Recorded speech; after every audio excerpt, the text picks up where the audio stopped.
Bienvenidos a todos los participantes a este Fibree LATAM Series, nuestro webinar número 8. Vamos a dar unos minutos a que se sigan conectando para poder empezar. Hola, muy buen día a toda la comunidad. Enrique, un placer verte de nuevo y tenerte acá, animando otra vez el número 8. Tenemos un gran especial hoy sobre un gran mercado, Estados Unidos, y un gran especial a John Marcunas, quien nos va a acompañar en esta hora. Así es, con mucho gusto, Andrés. Estamos aquí, pues una de las principales economías y yo creo que uno de los más avanzados ecosistemas en cuanto a blockchain en el mundo, sin lugar a duda, pues van liderando, ¿no? El mercado, y es bien interesante lo que está pasando en Estados Unidos, y hoy vamos a poder platicar sobre ello y pues también hacer hincapié en que obviamente Estados Unidos tiene una influencia muy grande en los países de Latinoamérica, y bueno, pues ver oportunidades que podemos también empezar a trabajar y empezar a llevar hacia el mercado latinoamericano. Así es, Enrique. Yo creo que hay gran expectativa también porque vamos a poder mirar lo que ha venido pasando en América Latina.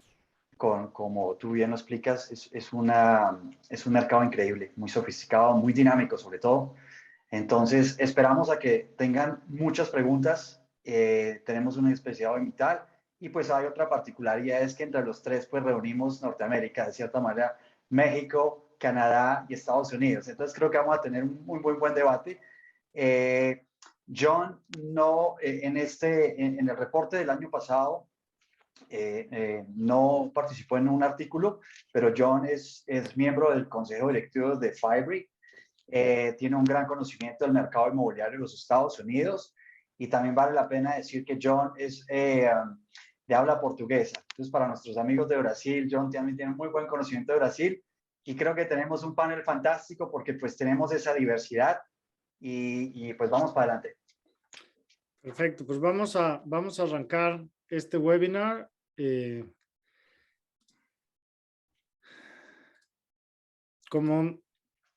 Pues bienvenidos ahí pueden ver mi pantalla, ¿no? Sí.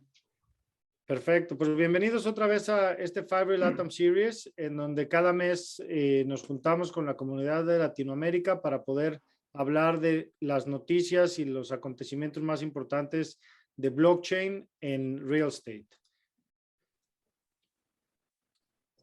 Andrés, si nos platicas de el objetivo que tenemos. Bueno, pues la misión de Fibree es la misma: educar, comunicar, apoyar y asesorar tanto empresas públicas y privadas a nivel mundial. Fibree es una de las organizaciones pioneras en el mundo en acompañar a la industria del real estate en esta transformación y en la adoptación del blockchain. Como lo hemos venido comentando, ya vamos a atacar el reporte del año 2022. Lo vamos a estar anunciando a finales del mes de junio. Y pues es también una de las maneras como estamos educando a través de toda la región, a través de estos webinars. Perfecto, pues tenemos ya planeado para este año, para el julio, agosto, septiembre, hablar de NFTs y real estate, de los digital assets como tal, todo el ecosistema y cómo el clima está cambiando y está también siendo aprovechado gracias a tecnología blockchain para el sector inmobiliario y para el desarrollo de proyectos. Entonces los invitamos a que nos sigan, ya sea en el canal de YouTube o en la página, por supuesto, de Fibree, y vamos a estar compartiendo pues temas actuales. Bien, como lo comenzamos, pues Fibree es una organización que nació en Europa ya hace 4 años, ha venido creciendo, es una de las organizaciones más grandes del mundo en educar a las empresas que están en el sector de construcción, infraestructura, real estate, en cómo absorber estas nuevas tecnologías, especialmente blockchain. Y pues ya tenemos presencia en más de 150 ciudades alrededor del mundo. Estamos en 4 de los 5 continentes, una gran presencia. Y los invitamos de nuevo a que se unan o tomen una membresía en nuestra nueva plataforma, en la cual pueden compartir no solamente estos webinars, sino conectar con la industria a nivel global. Así es, y queremos también agradecer a nuestros patrocinadores de LATAM Series, a CBRE, que es nuestro patrocinador mundial, a Mountex, a PropTech LATAM, Colombia PropTech, México PropTech, a Citizen, a Cancham México y a Stay Real TV. Perfecto, pues entrando ya en materia, queremos hoy presentarle, estamos muy emocionados de tener aquí a John. John es Regional Chair del Estado de Florida, en Estados Unidos, en donde ha venido evolucionando, y vamos a platicar también qué está pasando en Miami y en Florida con toda la blockchain, Bitcoin y todo lo que está sucediendo. Pero pues dejamos a John. Vamos a cambiar a inglés y vamos a dejar que John pues nos presente su currículum y quién es John. Gracias, Enrique. Gracias, Andrés. Hey, vale la pena decir que yo viví en tu país, Enrique, casi 6 años. Más voy a presentar en inglés. Okay. Okay. As Enrique mentioned, I'm the chair of the Florida State chapter. I was previously the chair of the city of Miami, but Florida is growing so fast with cryptocurrency, blockchain, and other technologies that I decided to create a state chapter and have satellite cities such as Miami, Florida, Orlando, and a few of the principal cities in the north as chapters. I'm also, as it was mentioned, I'm on the board of directors with Andrés, in fact, and we're doing a lot of great work. Privately, I guess outside of Fibree, I have a little company called Power of Chain Consultancy, and we provide consulting and advisory services mainly to startups in the blockchain and real estate space.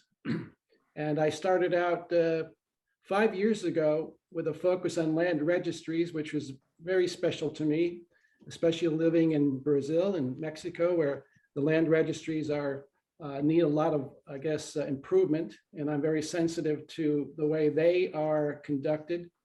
And I thought that blockchain would be a terrific opportunity to bring in, with this new technology, a little bit more of a formal and legal and transparent environment.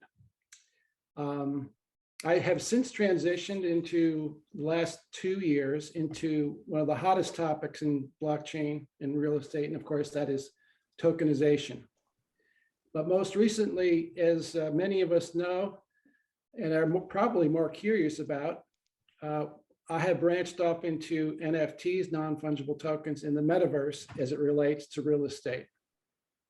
But just as a first point, before we get into some of the questions, I've created, I think there are like 3 or 4 sectors or buckets that I put blockchain and real estate in.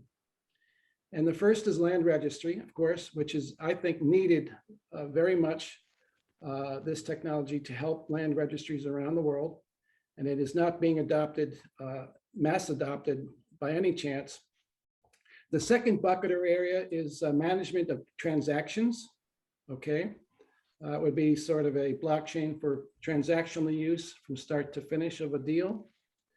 The third area, of course, as I mentioned, is tokenization, fractionalization and tokenization, the hottest and most fastest growing sector for blockchain and real estate. And then, of course, most recently, we're jumping into a wide variety of new things. And the first 2 that come to mind, of course, are NFT, non-fungible tokens, and now the metaverse. So that's how I look at the blockchain and real estate in terms of those sectors. And as mentioned, much of my work recently and focus has been on tokenization, actually globally, in fact, not just the United States. So back to you, Enrique. Andrés. Great. John, I'm very excited to have you here as a guest. Maybe we can start making some comments about the kind of confusion that might be for some people about crypto and real estate. Right now, we're crossing what some people call the winter into the crypto space. And I will be happy to hear from you. How do you see what is going on crypto and what's going on real estate? Because it's two different things and can be confused for a lot of people. So I will be happy to hear from you. What is your position on that, just to have a clarity in the field? Right. Well, that's a very interesting point you make, Andrés. Cryptocurrency is more and more being talked about and being used in different areas, but it's not so much being used in real estate per se. When we talk about land registry with blockchain use or tokenization, we're not talking about cryptocurrency use. In fact, there aren't really cryptocurrencies used in general with blockchain and real estate. Where it is being used more and more are in transactions, buy, sell. There's more cryptocurrencies, Bitcoin and Ethereum being used to do that. That's one issue, but it's really not a part of the blockchain and real estate space per se. So when we do tokenization, for example, we are talking about the fractionalization of a real estate asset, not necessarily using crypto. We're talking about the fractionalization and tokenization, which creates digital assets or security tokens based on assets such as real estate, but cryptocurrency doesn't really come in. It comes in when there is, let's say you have a platform, tokenization platform, and you allow your customers or your investors to invest with crypto or with fiat, US dollars, pesos, reais in Brazil. So that's when cryptocurrency creeps in, it starts creeping in. And Andrés, when you start talking about NFTs and the metaverse, we get a little bit more into the cryptocurrency space. But cryptocurrency per se is not that big of a part of the blockchain and real estate space right now. And John, how do you think understanding and separating the crypto world with the blockchain and real estate, what kind of growth have you seen in the US of blockchain applications? You talk, of course, about the registry, about, of course, the tokenization or fractionalization of real estate, but what else? What is happening? You know, startups all over the US are trying to solve big problems. So what have you seen that has been some of the applications of blockchain? Enrique, that's a great question, because going back to land registries, there's 2 counties in the United States. By the way, we have 3,200 counties, which include county recorders offices, which are land registry offices. Only 2 out of the 3,200 have adopted blockchain use to modernize their recording systems, title and warranty deed recording systems. So the land registry space is not a big player with blockchain. Second to that is blockchain for transactional use, and there are several companies out there now worldwide, by the way, that are offering blockchain services to manage an end-to-end transaction from the marketing and sale of the property to signing the contracts, to doing the appraisal, to doing the roof inspection, all the way to the close. So that's the transactional aspect. And so that we have players here in the United States and elsewhere that are doing that. Where we get into something which is much more interesting and more to your question, I think, is real estate tokenization. And that's where the buzz is. And that's where the emphasis is right now here in the US and worldwide, I think. If you allow me to share your screen with me, I'd like to present some basic data that shows some of the things that are going on in the US and globally. Let's see, I have 3 slides, so I won't be boring anybody with a lot of data or images. But so if you allow me to share, we'll do that. Okay.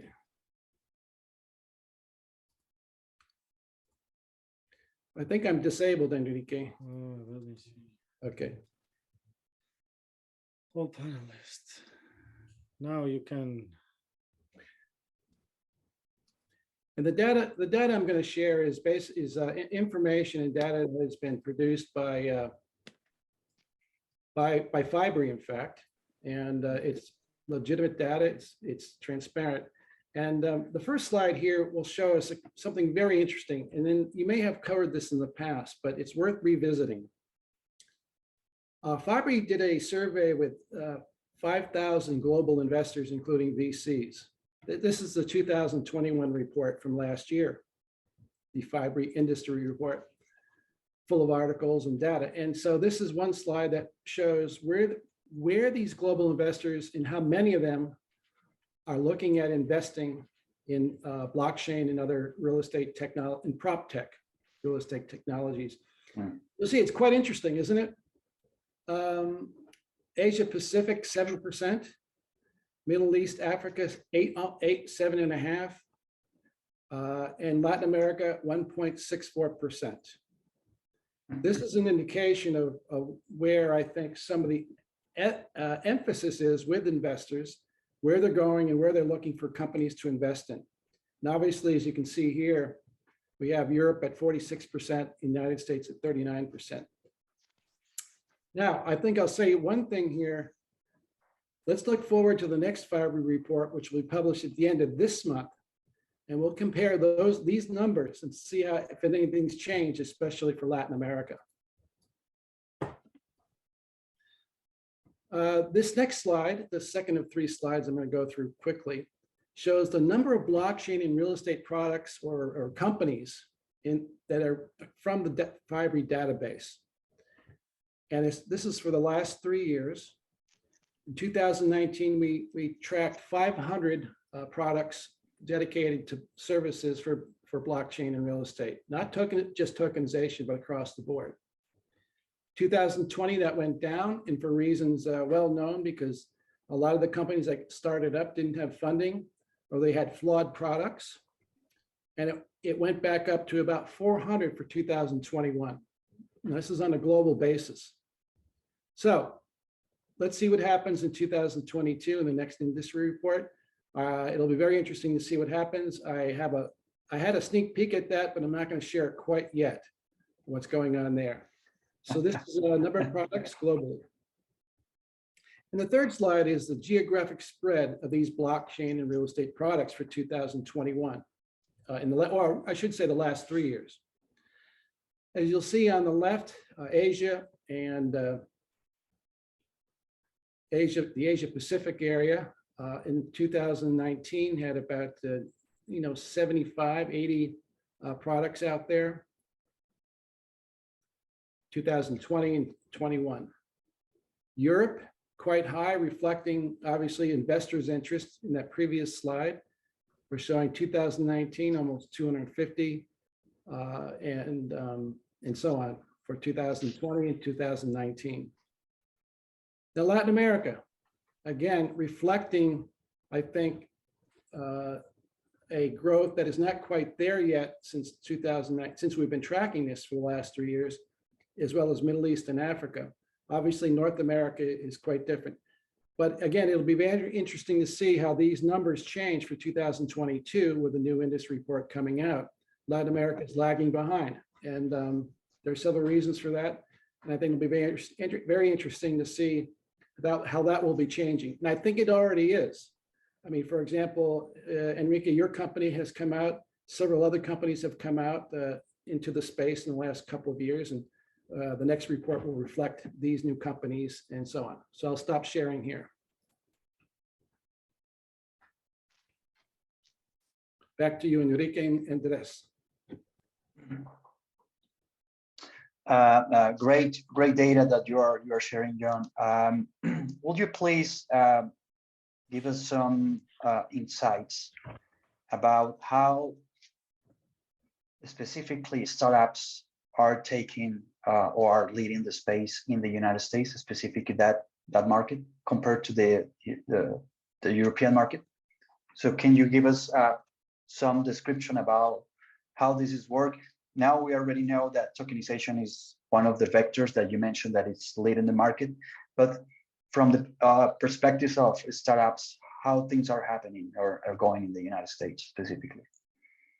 I think if we compare the number of startups in, let's say, Europe and the United States, somewhat similar, because these are advanced markets with pockets of cities and regions that support this technology, legal and regulation that supports this technology. And so that's why I think you see more startups entering the space across the board. Interesting enough, out of the action in the United States, for example, especially in tokenization, is just not limited to the United States startups. There are many in Europe. Enrique's company out of Mexico, or based in Toronto, is also busy in the United States doing business. DigiShares, another corporate member of Fibree, is also very busy in the United States here. I advise a company called Rialto Apps, a company that just launched a couple of weeks ago, rialtoapps.com, and they have just started their business. They have 4 customers. They've only been out on the marketplace for about a month. They have a customer in Canada, London, Dubai, and Jamaica, and one in the United States. So because of I think the clear regulation and direction and laws here in the United States, there's more of a growth of startups and other companies coming in to play in our sandbox here and create business. Just on that note, I'd like to share with you something very interesting. Speaking of regulation, this news just came out today. This is a brand new legislation bill put out by 2 senators, and it's called the Future Regulations of Responsible Financial Innovation Act. And this act is to help close the loopholes and create more clarity on it for the SEC stablecoin regulation, banking laws, tax laws, and treatment of digital assets. The Responsible Financial Innovation Act announced today, and this act includes an advisory committee. So this is a perfect example of, I think, a country or regions producing more clear legislation and regulatory rules to follow, making it easier to do business, I think. Regulation is good. Over-regulation is not good. Good point.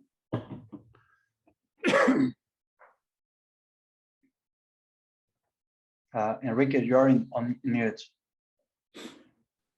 Thank you. I was here talking. No, that I totally agree with the regulation is good, over-regulation not so good.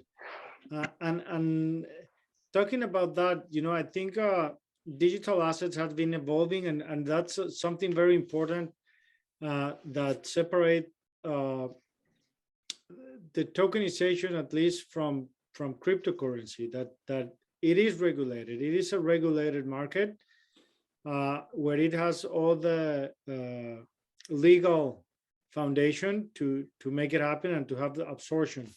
So how do you think the regulation is evolving in the US? You know, bringing new NFT products, security tokens, and how is this playing on the ecosystem? Well, it's a great question about NFTs, especially in the regulatory space, because NFTs in their evolution are not exactly regulated as we might think, as perhaps STOs or security tokens are, asset-backed tokens.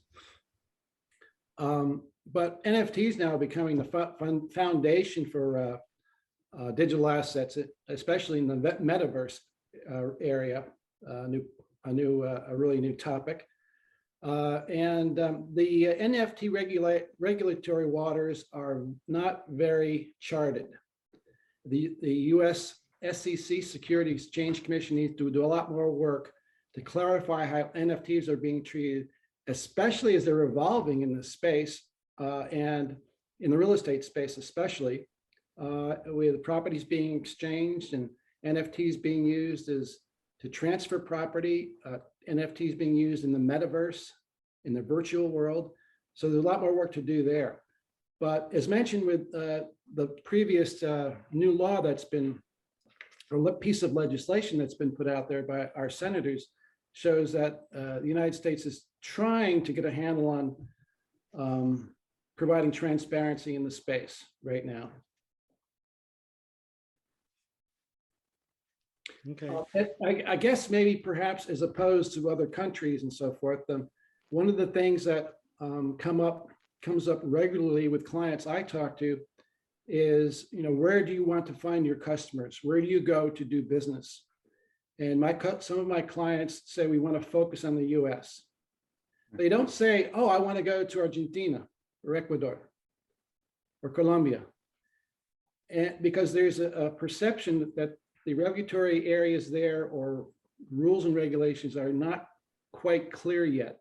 I would call them gray skies as opposed to clear skies or clear regulation and understanding. So that's a little bit of my thought on regulation between especially North America and South America, and the European Union is also a little bit further ahead with regulations as well. That's very interesting. You're anticipating another question that I have for you, John. It's even if the United States, looking at the Fibree report, has less startups, what makes the United States the market that it's so attractive? What are those factors that makes the United States remains a very attractive market? Why those companies outside of the United States wants to be in the United States? What are those factors that makes attractive? Yeah, one of the first factors is of course clear legislation and regulatory issues. Although it's still being addressed, it's still quite clear what the SEC has said and spoken and published about the use of security tokens with tokenization. The other area or sector or reason, Andrés, is the market. It's a huge residential and commercial real estate marketplace with, I think, a backbone of transparency with our system of title insurance and land registry and clear land registry recording of deeds and related title deeds and related documents. So that's another big reason why investors are coming here, why blockchain companies are coming here to do business, is that it's a huge untapped right now market, both on the residential and commercial real estate side. Huge.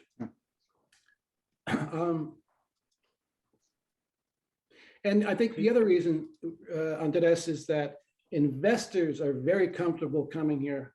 And I say investors, not only within the United States, but foreign investors are very comfortable coming to the United States to invest in real estate. Case in point is the city of Miami. Most of the investment going into the city of Miami and the region, or in this case, South Florida, which includes Fort Lauderdale, Orlando, is coming from Latin American countries, Brazil, Mexico, Colombia. And so I think that's a very good example to answer your question. Another reason why companies are coming here to do business, because the investors are here. Right, thank you. And of course, part of the accessibility for international investors, it's one of the great benefits and promises of tokenization. But we've also seen that real estate being a local asset, the local community is really interested in investing, and in maybe not just investing, but really buying and selling their properties through blockchain. So tokenization, in my experience, has been more focusing to the investing with real estate and opening that asset class. But what about really the basic transaction of buying your home? You know, have you seen any evolution on maybe a mortgage with blockchain, something more not that sophisticated? I wish I could give you a different answer, but I'll give you my opinion and my answer to this. The real estate industry in the United States and elsewhere is still run on legacy systems, the old ways of doing things, paper-based PDF files and so on. And that includes a real estate transaction. It includes mortgage financing. It includes title search and title insurance here in the United States. We have title insurance for buyers and for the banks. Everything is done on an old system, and they're very slow to adopt blockchain. And I don't even want to use mass adoption. That's a little further out, but it's slowly catching on with the players here, the players who are in this real estate market. In terms of the investors and buyers, there's still a minimal group who are buying with crypto or selling properties and accepting cryptocurrency. But that section is also growing faster as well. One of the problems here and elsewhere is that most cryptocurrency owners, and many of them are millennials, they don't really want to use their crypto as a fiat or as a currency to buy things, right? So they're hodling, HODL, they're holding on for dear life. And there's a new concept or a new business segment, which is collateralizing your crypto to borrow money, borrow fiat, borrow dollars or pesos to buy a new property.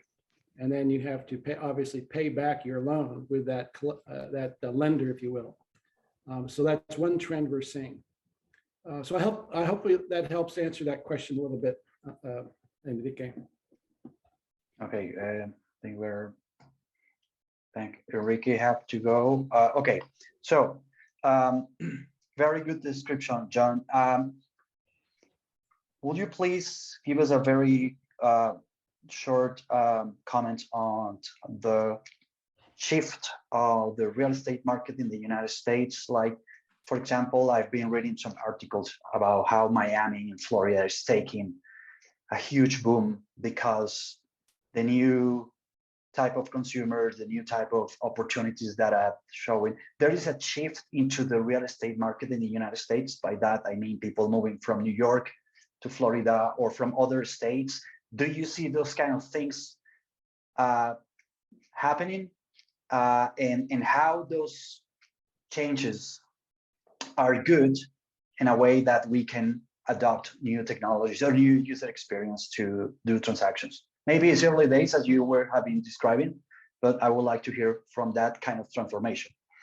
So if the industry itself is shifting, that's maybe a way to enhance more technology. Yeah.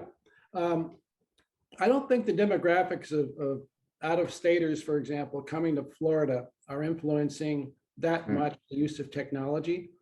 I moved down here to Florida from New York 13 months ago. I bought a condominium here, and it was the old-fashioned way. Timely, a lot of documentation, A broker. a lot of emails, a lot of telephone calls, a lot of texting. And it's just such an archaic way of doing things. So the players in the space, the real estate brokers and the agents, they really need to lead the way with new technology for their clients, the customers. I'd like to share something that's really interesting, though. It's a demographic for the United States. The first time in history in America, in the first quarter of 2021, the population, the majority of the population was millennials and Gen Z. And actually it was 58, I looked at the census tracts, I personally looked at them, and it was 58% of the population are now here in the United States, millennials, Gen Z, and Gen X. And Andres, to your question, that's what's going to be driving this market, are these young people who are going to be expecting new technologies, an easier way of buying things and selling things across the board, no matter what it is. So I think that what we're leading to, perhaps here in the United States, is or elsewhere, is the mentality of a buyer's market, that they will be expecting to be able to purchase property just as easily as they can purchase a product on Amazon. You go onto the Amazon website, you spend a couple minutes looking at products, comparing prices, comparing quality, and then you make your decision. You press a button, instantaneously you purchased a product and it's delivered within 1 to 2 or 3 or 4 days. The millennials and the Gen Zs and the Gen Xs are going to be expecting the same thing when they're buying automobiles, or property. And I bet you in the next 18 months, a lot of that will be done through NFT use. Fantastic. So having that example, can we maybe give some words? I have heard about Profit, which is a company, I think, located in California, right? And they are using NFTs. Is that correct? So my question goes, those kind of new user experience leads to something very hype that we read on the newspapers again, like Miami being the capital of crypto. So those new trends, as you described, are in fact happening, even in a very few volume of transactions, but it's no tomorrow, it's today. Yeah. Well, you said the right word, Andrés, hype. Hype means hyperbole. Hype means exaggeration and misunderstanding, I think. And I think when you look at non-fungible tokens, NFTs, and subsequently the metaverse nowadays, there's an incredible amount of hyperbole and misunderstanding of what they are and what they do and what they cannot do, both on a practical and a legal basis. Now, Property was a company that did the very first NFT sale through an auction here in Florida. That's fine. They did it. They're doing another one, and I think in another one. So this is a small start, but there are still challenges with that. And I think perhaps in the next month, your next month's webinar, you'll be discussing. I think you'll be discussing NFTs, and maybe you can touch on the legalities of it, because it's still a gray area. Because when you use an NFT to transfer a property, you still need to take that title or that warranty deed that shows ownership and record it. The NFT doesn't do that automatically. So it's a little bit like me selling you a car, Andrés. You give me, we have a bill of sale, you get the car, I get my money, but I still need to register at the Department of Motor Vehicles. You know, so it's the kind of experience when I use Auto Trader and I want to buy your car, so we can do the transaction, we can add an NFT, but to really close the deal in legal terms, we need to do another step, which is the record itself, right? yes. But we're moving in that direction. Right. Now, for everyone listening in on this webinar, I'll say two things. I think that NFTs are misunderstood and they're not properly articulated or explained. And now we're also going from NFTs to the metaverse. And the metaverse is also not properly explained, and it's not transparent and properly understood by people. So I think we have a lot of work to do in terms of education and understanding with those NFTs and metaverse, with real estate especially. I want to say something that I'm reading some things about the real estate market in the United States that maybe is going to add more or validate that what you mentioned about the tokenization. 1/3 of Americans making $250,000 live paycheck to paycheck. That was a survey on Bloomberg recently. So having this article in my hand, that shows that tokenization has a market, because not everyone can reach 100% of the price of an asset. Is that correct? I have a thought on that, and I'm going to share it with you and everybody else. The tokenization of real estate is still in its infancy, I think. 4 years ago, the question that was raised to me when I went out to clients to see if we could do a joint venture and do create a tokenization platform was, the two questions were, who are the investors? Where's the investor market? And where's the secondary exchange to create the liquidity, the famous liquidity that tokenization offers? I will say to you today, after 4 years, those two areas I think are still a little bit questionable. Who are the investors? The retail, the smaller, mom and pop retail investors. Does that exist? Are they ready to buy? I'd say they are, but they're going to be the millennials and the Gen Z and Gen X people who are going to be buying these crypto-based assets, real estate assets. The second part of the exchanges, where do you, once you buy a token or a bunch of tokens, real estate tokens, STO, security tokens, what do you do with them? Well, they say you can buy, you can sell, you can trade, but there aren't any mature secondary exchanges to do that yet, or international exchanges. So I think those two areas are challenges for the tokenization space right now. Fantastic, John. Really, really nice answer. We have 4 minutes more. Going more very for maybe some words about the opportunity in the commercial real estate, which is massive in the United States. I think we have, from my own research, something like close to 3,000 REITs, real estate investment trust, and there is over, or something REITs, they own 500,000 properties on commercial real estate, which is a massive value. And I will be happy to hear from you and share those insights from the United States, which is a very interesting market, because we don't have those kind of numbers. For example, if we take the whole Latin America, we're still very far from the numbers that we have in the United States. And commercial estate remains a very attractive asset, right?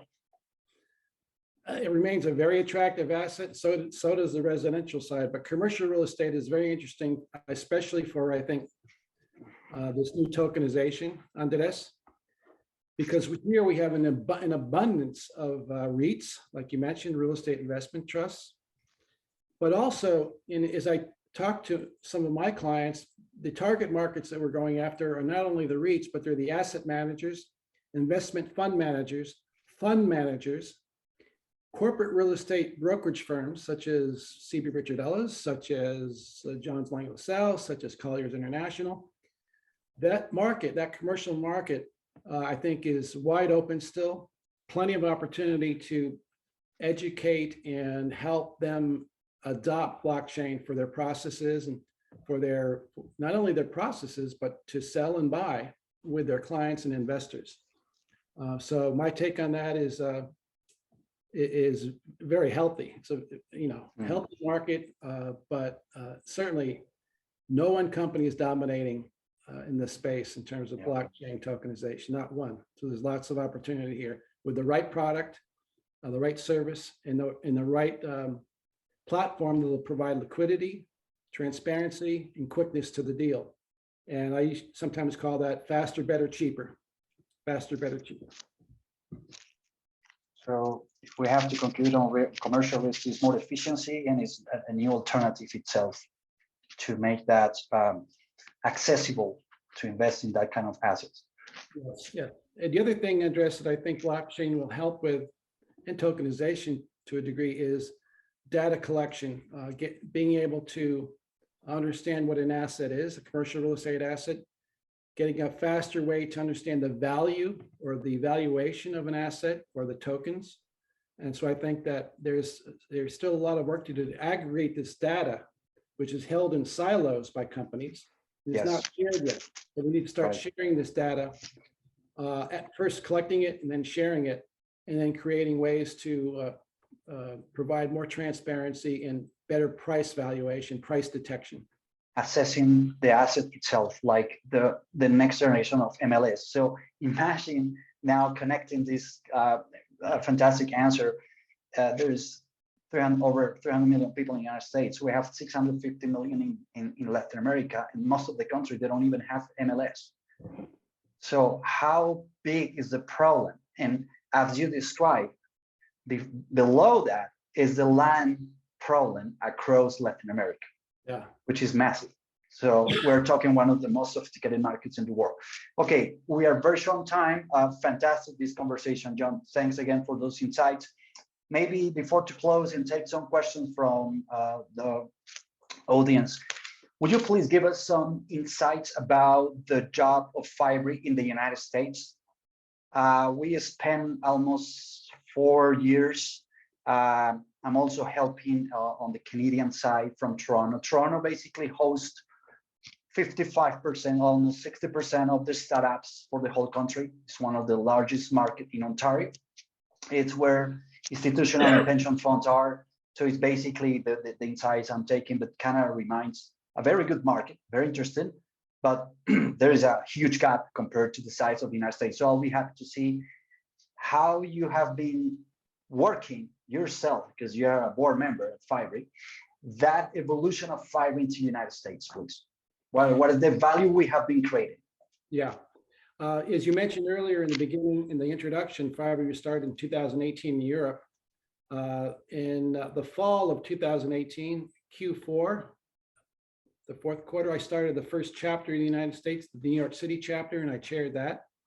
Subsequent to that year, that was 2018, 19, 20. 2 years later, we had 17 chapters. And then I moved to Florida, as mentioned earlier, and I started up a brand new chapter here. We have 2 chapters in the state of chapter as a Fibree entity. And I think that where Fibree is growing the most is where the action is, where the tech companies are, and where the blockchain enthusiasts are, such as California, Los Angeles, San Francisco, Miami area, New York City. And so those are the areas we've been pushing to open up new chapters and create more, how do you say it, more activities, more meetups, more seminars, all based on education. And we have a great variety of resources to do that and educate people. Great. So I'm happy to hear that. So the work of regional shares, it's meaningful. Like, it's really one of the foundation of Fibree in the United States, right? And it helps the industry itself to clarify and just help with the adoption of the blockchain. Even if you say we're still early days, there's a lot of things that we have to do, but it's a great job of Fibree. Yeah, the industry, the blockchain and real estate industry is continuously evolving, Andrés. And I think that the role of Fibree is going to play out over the next several years. And I must say this, I'm a proponent. I'm very excited about being part of Fibree. Fibree is the only association in the world that is 100% blockchain and real estate across all segments of the real estate industry. It's the only place you can go to get everything you need in terms of education resources to learn more and to do better in your job. Yes, definitely. And adding to your answer, Fibree has been supporting different events in New York recently. There was an event about institutional funds, crypto. And when we assist to those conferences where Fibree is partner, that's why we invite you to get a membership to join us into digital platform, because it's a global community, as you described, John. Is the only one in the world specific in this type of hybrid and very different worlds that we're matching together. So conference in the United States, events across Latin America, from Mexico to Argentina. We are very active across the region. We're going to release the report 2022 in Sao Paulo. June 30 was one of the first most attended events on tokenization across Brazil, which is a giant market. So we invite you and encourage you, if you are in construction, real estate, infrastructure, those topics, please join us because we are really, really doing our best. And John, I think we are at the end of this conversation. Fantastic, that vision that you shared today about one of the most sophisticated markets in the world. Tanya, I'm not sure if we have some questions. Let me check here if we have some comments or questions from the audience. I have some comments. Okay, Marcelo Cus, it's making some comments about non-regulated markets in LATAM, how feasible it's to go this way for developers. So what you were describing, John, investors has appetite in the United States because it's not a gray zone, it's regulated.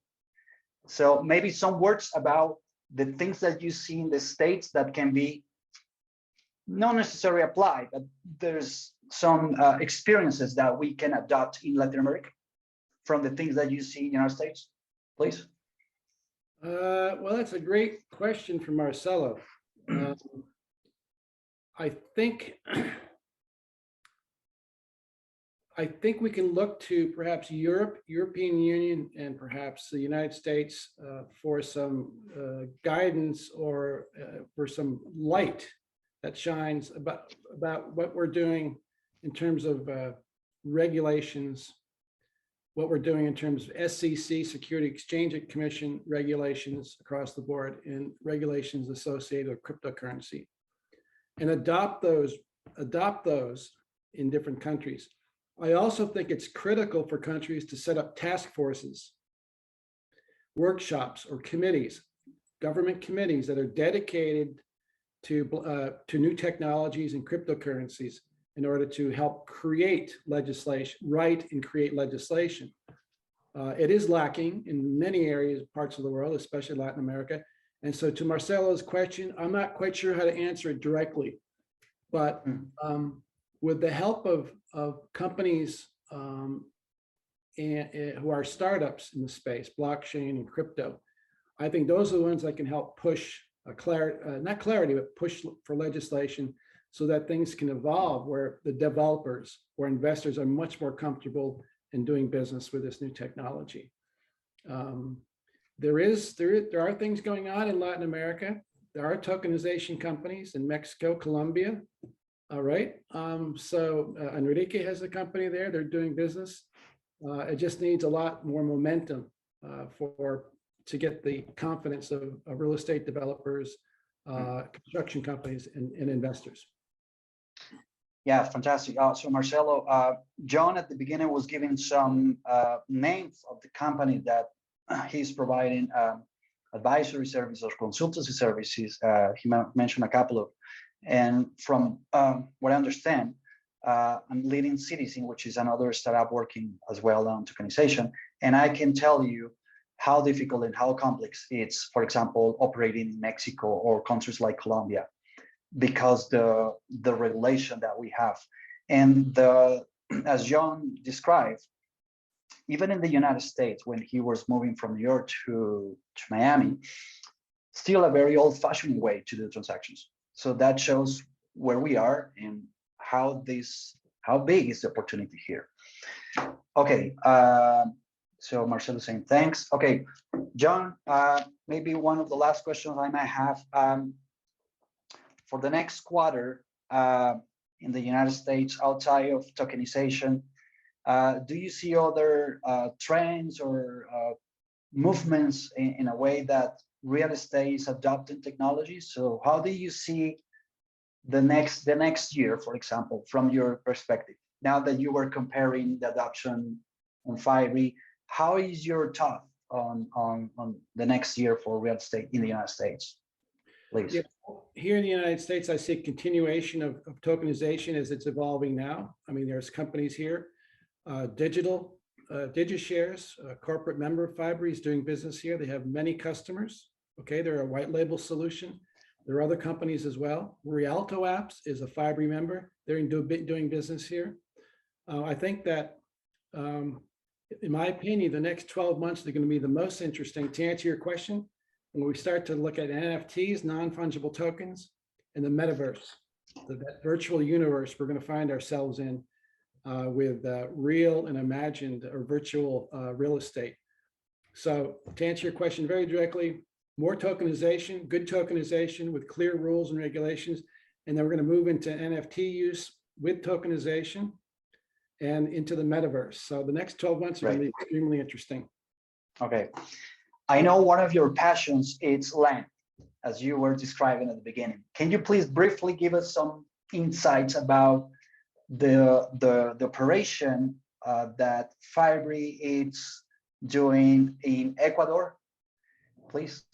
I think you were leading that. It's outside of the United States, but it remains land. It's just to give a very inspirational way about the size of the problem and how Ecuador is working with Fibree in that specific problem that we can scale across the region in Latin America.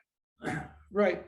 Well, we were invited, Fibree was invited, myself included, to be part of an initiative in Ecuador, which was going to create more transparency with land registry systems, with a private company in Ecuador in the government agencies.